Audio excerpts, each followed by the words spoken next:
Hello friends, સ્વાગત છે તમારું માકા સ્વાદમાં। સમર સિઝન ચાલુ થઈ ગઈ છે અને માર્કેટમાં કાચી અને પાકી બંને કેરી મળવા લાગે છે। તો આજે હું તમારા માટે કાચી અને પાકી કેરીમાંથી સાલ્સા બનાવવાની રેસીપી લઈને આવી છું। રેસીપી પસંદ પડે તો ચેનલને સબસ્ક્રાઈબ કરવાનું બિલકુલ ભૂલતા નહીં અને બાજુમાં રહેલા બેલ આઇકનને પણ જરૂરથી પ્રેસ કરજો, જેથી તમને મારા નવા વિડીયોની નોટિફિકેશન મળતી રહે। ડબલ મેંગો સાલ્સા બનાવવા માટે મેં 1/4 કપ કાચી કેરી એટલે જ પાકી કેરી, 1/4 કપ ટામેટું, એટલું જ કેપ્સિકમ, એક મીડિયમ સાઇઝની ડુંગળી અને 2 લીલા મરચાં અને 1 ઇંચ જેટલો આદુનો ટુકડો લીધો છે।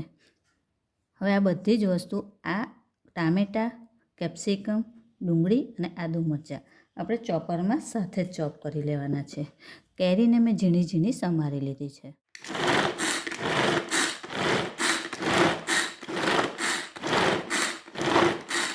રીતે એકદમ સરસ ચોપ કરી લેવાનું છે। હવે આપણે બધું એક બાઉલમાં મિક્સ કરી લઈએ। આ ચોપ કરેલા બધા આપણે વેજીટેબલ લઈ લેવાના છે। કેરી, પાકી કેરી, 2 ટેબલ સ્પૂન જેટલા લીલા ધાણા, 1 ટેબલ સ્પૂન શેઝવાન સોસ છે, આ પણ આપણે જૈન લીધો છે અને જો તમે ડુંગળી લસણ ના ખાતા હોય તો ડુંગળી સ્કીપ કરવાની। 2 tablespoon ketchup, 1/4 teaspoon Italian seasoning અને સ્વાદ મુજબ મીઠું એડ કરીને બધું મિક્સ કરી લેવાનું। હવે મારી પાસે સવારની લેફ્ટ ઓવર રોટી છે, તેને આપણે ત્રિકોણ શેપમાં કટ કરી લઈશું। જે રીતના પેલા નાચોસ આવે છે રેડીમેડ એ રીતે।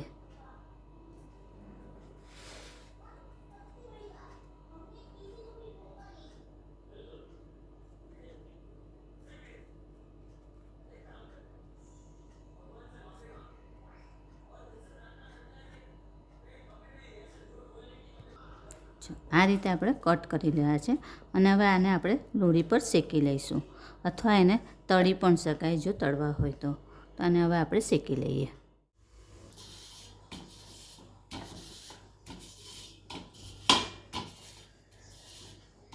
એકદમ હેલ્ધી એવા રોટી નાચોસ બી તૈયાર છે અને આપણો આ ડબલ મેંગો સાલ્સા પણ તૈયાર થઈ ગયો છે। તો હવે આપણે એને સર્વ કરી લઈએ। તૈયાર છે આપણો double mango salsa with roti nachos. Friends, આવી જ બીજી અવનવી રેસીપી જોવા માટે મારી ચેનલને જોતા રહો, લાઈક અને શેર કરતા રહો। ચાલો ત્યારે ફરી મળીશું એક નવી રેસીપી સાથે। ત્યાં સુધી હેપી કુકિંગ। Thank you.